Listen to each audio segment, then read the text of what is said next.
Bismillahirrahmanirrahim. Assalamu alaikum. I am Nabil Ahmad and you are watching my YouTube channel The Knowledge College.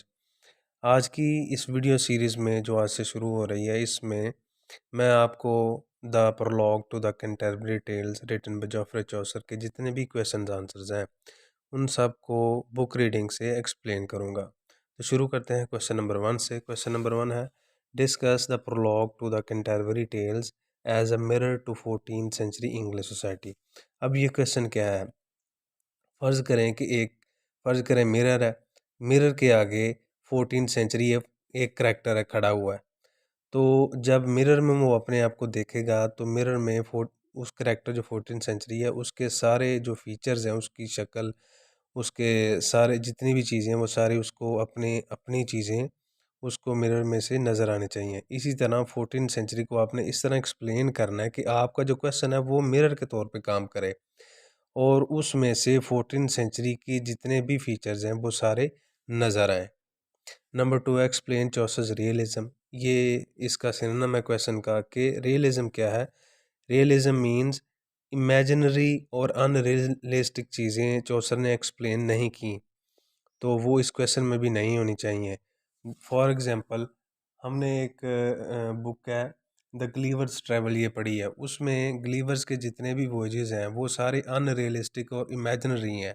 उसका जो theme है वो realistic है लेकिन उसके जो एक्सप्लेनेशन है वो सारी की सारी उसके वॉयजेज़ अनरियलिस्टिक हैं। तो इस तरह की चीज़ कोई भी जेफरे चौसर की इस बुक में नहीं पाई जाती। तो जो चीज़ें रियलिस्टिकली उसने एक्सप्लेन की हैं वो सारी एक्सप्लेन करनी है। Number 3 है the prologue to the Canterbury Tales is a realistic depiction of 14th century English society, English life elaborate। जो चौसर का जो ये जो बुक है उसकी ये रियलिस्टिक डिपिक्शन है। इसमें इमेजिनरी चीज़ें या अनरियलिस्टिक चीज़ें उसने एक्सप्लेन नहीं की regarding 14th century English life. तो ये आपने एक्सप्लेन करना है। अब ये सारे जो क्वेश्चंस हैं इन सब में आपको जो चीज़ समझ आई है वो सबसे पहले लिखनी है। वो आंसर में लिखी हुई है। वो क्या है? Chaucer is a true representative poet of 14th century English society. जो चौसर है वो 14th सेंचुरी इंग्लिश सोसाइटी का ट्रू रिप्रेजेंटेटिव है। The medieval atmosphere and the color is aptly and vividly described in his poetry in general and in his the prologue to the Canterbury Tales in particular। जो Chaucer है उसकी जो medieval poetry है उसमें ये सारा जो माहौल है, जो कलर है वो एप्टली, सूटेबली और क्लियरली एक्सप्लेन किया गया है। लेकिन जो प्रोलॉग उसने लिखी है इसमें डायरेक्टली जनरली ये चीज़ एक्सप्लेन की गई है। And which may be read as a national portrait gallery depicting the contemporary society of England। और हम इसको किस तरह पढ़ते हैं कि ये 14th सेंचुरी का जो है ये नेशनल पोर्ट्रेट गैलरी है। नेशनल पोर्ट्रेट गैलरी क्या होता है कि एक गैलरी या एक बिल्डिंग बनाई जाती है जिसमें उस नेशन के कल्चर को, उनके हीरोज़ को, सारी चीज़ों को उधर उनके पोर्ट्रेट बनाए जाते हैं। तो चौसर ने एक बुक लिखी है और ये बुक किस तरह लगता है कि पोर्ट्रेट गैलरी है। इसमें उस जो 14th सेंचुरी है, जो मिडीवल एरा है, उसके सारे के सारे करैक्टर्स के पोर्ट्रेट उसने बनाए हैं, थ्रू पेन एक्सप्लेन किया है। तो ये इस तरह लगता है जैसे पोर्ट्रेट गैलरी है। Well does Compton racket says. तो जो कॉम्पटन रैकेट है उसने ये एक कोटेशन दी है, उसने एक स्टेटमेंट दी है। अच्छा, जब आपने सारी कोटेशन को समझना है तो ये लाजमी नहीं है आपको ये सारी कोटेशन इसी तरह याद रहे। तो आप ये कह सकते हैं in the words of Compton racket. और अगर आपको ये स्टेटमेंट याद ना भी रहे तो आप इसको छोड़ भी सकते हैं, ये कोई बड़ी ज़रूरी नहीं है।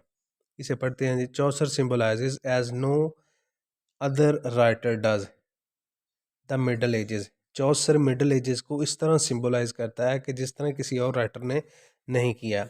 ही stands in much the same relation to the life of his time. अपने जो उसका टाइम है, जो उसका इरा है, उसके रिलेशन में ये इस तरह स्टैंड होता है जैसे Pope does to the earlier phase of 18th century. जिस तरह Pope earlier phase of 18th century को एक्सप्लेन किया या उसके साथ उसका कनेक्शन है। And Tennyson to the Victorian age. और जो राइटर टेनिसन है ये विक्टोरियन एज के साथ इसका रिलेशन है। And his place in English literature is even more important than theirs.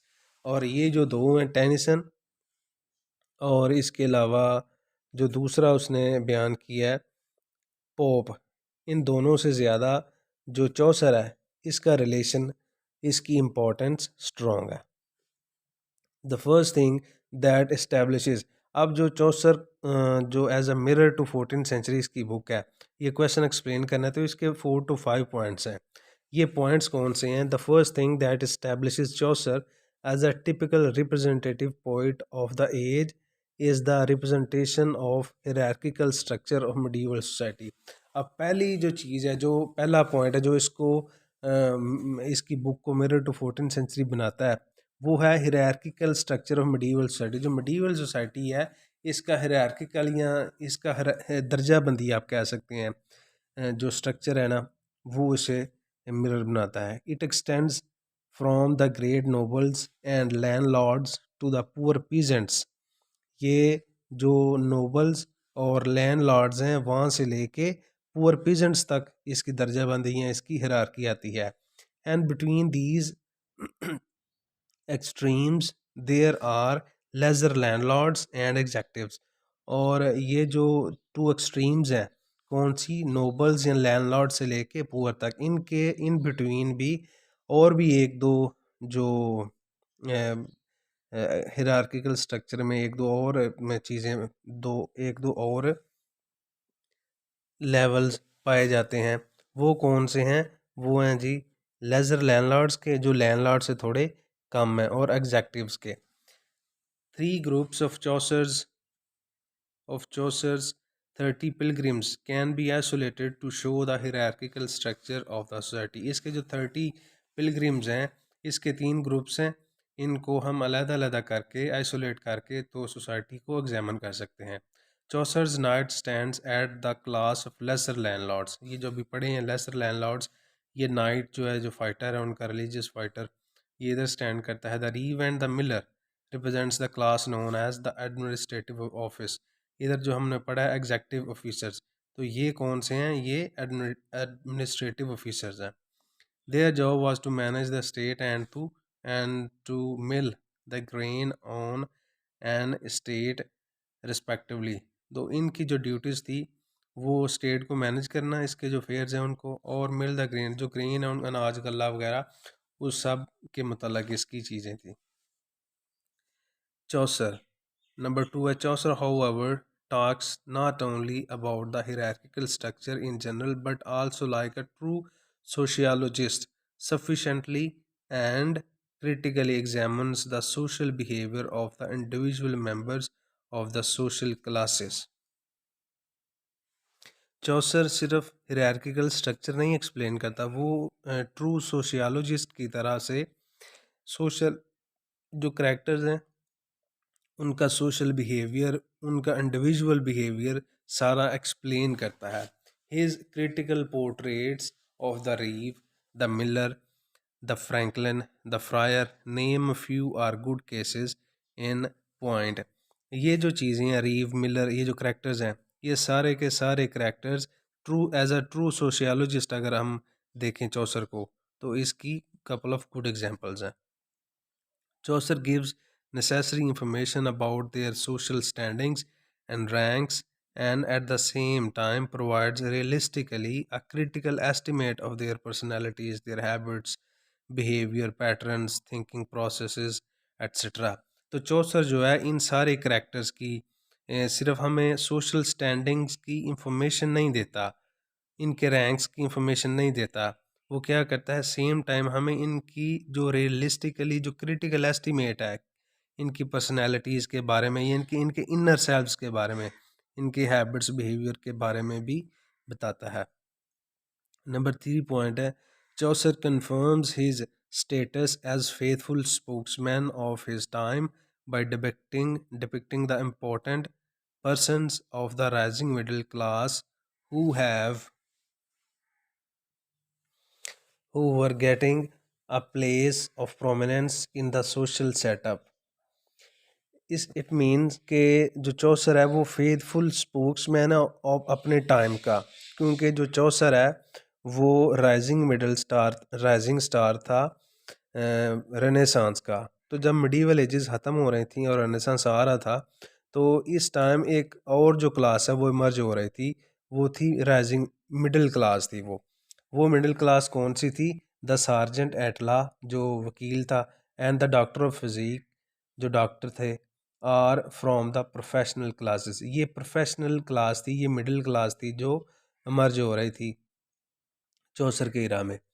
These persons do not own land but they are men of substance। ये जो लोग थे ये इनके पास लैंड नहीं थी, क्योंकि लैंडलॉर्ड होना मिडीवल एजेस का ट्रेड था। तो लेकिन इनके पास इतनी ज़्यादा दौलत इन्होंने क्यूमुलेट कर ली थी कि ये पावरफुल पर्सन बन गए थे। The merchant and the wife of Bath belong to the class of traders. ये भी नई क्लास थी, मर्चेंट और वाइफ ऑफ बाथ, ये ट्रेडर्स से ये भी मर्ज हो रहे थे उस दौर में। Their good clothes and equipment show that the persons belong to the middle class were not only respectable in their appearance but also economically well off। तो इनके जो क्लॉथ्स हैं सिर्फ इनसे नहीं, इनकी जो इज्जत थी सोसाइटी में इनकी मनी की वजह से, वो भी शो कर रही थी कि ये सारे के सारे जो करेक्टर्स हैं ट्रेडर्स के या प्रोफेशनल क्लासेस के, ये सारे रिस्पेक्टेबल हैं अपनी अपीयरेंस में भी और अपनी इकोनॉमी में भी। Number 4, the father of English poetry has also painted a true picture of the medieval church. अब 14th सेंचुरी का जो एक और फीचर था वो था मिडीवल चर्च, क्योंकि जो चर्च है वो फुली पावर में था और फुली करप्ट भी था। The church in Chaucer's life time was the centre of medieval society. जो चौसर है उसके टाइम में जो चर्च था वो क्या था जी? सेंटर ऑफ मिडीवल सोसाइटी का सेंटर था, but it was the most corrupt institution, वो करप्ट इंस्टीट्यूशन भी था। Now Chaucer truly represents his age in the sense that he has voiced the vices and abuses of the church. अब Chaucer जो है उसने true picture किस तरह represent की है कि उसने आवाज़ दी है, उसने हाईलाइट किया है जो वाइसेस और अब्यूजेस थी चर्च की, through the characters of the monk, the friar, the prioress, the summoner and the pardoner। ये ecclesiastical यानी कि रिलीजियस करेक्टर्स उसने एक्सप्लेन किए हैं, और इन करेक्टर्स के थ्रू ही उसने जो corruption of the institution explain की है। The monk is extremely fond of hunting and is oppose to serious study. जो मंक है उसका काम क्या है? मेडिटेशन करना, लेकिन वो क्या है? वो अपोज टू सीरियस स्टडी, वो अपनी जो उसका जो मेन ड्यूटी है उसको अपोज करता है। और क्या है? फॉन्ड ऑफ हंटिंग, उल्टे काम है उसके, हंटिंग का शौकीन है। The fryer is a jolly bagger and a man of this world. जो फ्रायर है करेक्टर वो क्या है? वो जॉली बैगर भी है और मैन बड़ा मटीरियलिस्टिक पर्सन है। While the prioress is concern only with the manners and austerity. और जो प्रायरस है वो क्या है? वो अपने मैनर्स और शो ऑफ और ये सारी चीज़ें इन चीज़ों में लगी हुई हैं, लेकिन वो है क्या? एक रिलीजियस करेक्टर है, वो अपनी असल ड्यूटी को यहाँ पे अपोज कर रही है। These characters embody various drawbacks. ये जो करेक्टर्स हैं ये किसकी एम्बॉडीमेंट है? ये ड्रॉबैक्स, मुख्तलिफ गलतियों की एम्बॉडीमेंट बने हुए हैं। Which had crept to the members of medieval church, जो ये सरायत कर गए हुए हैं, एब्जॉर्ब कर गए हैं मिडीवल चर्च के अंदर। However, the picture was not only totally dark, as there were still honest and true Christians like the parson and the plowman। तो सिर्फ ये नहीं है कि सोसाइटी डार्क है, इन करेक्टर्स के ज़रिए couple of good characters like Plowman और पार्सन जो है वो भी चौसर ने एक्सप्लेन किए हैं कि थोड़ी सी जो लाइट है वो भी मौजूद है। Chaucer does not condemn the religious order.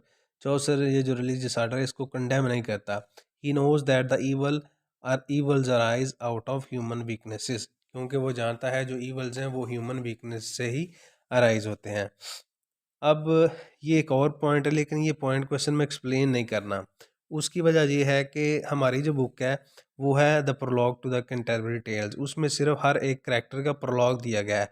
ये जो सारे का सारा हमारे पास पैराग्राफ है ये रिलेटेड है टेल से, ये काफ़ी पुरानी बुक है। तो उसमें तब टेल्स होती थी हर करैक्टर की ना, हर करैक्टर टेल सुनाता था अपनी, तो उसके रिगार्डिंग है।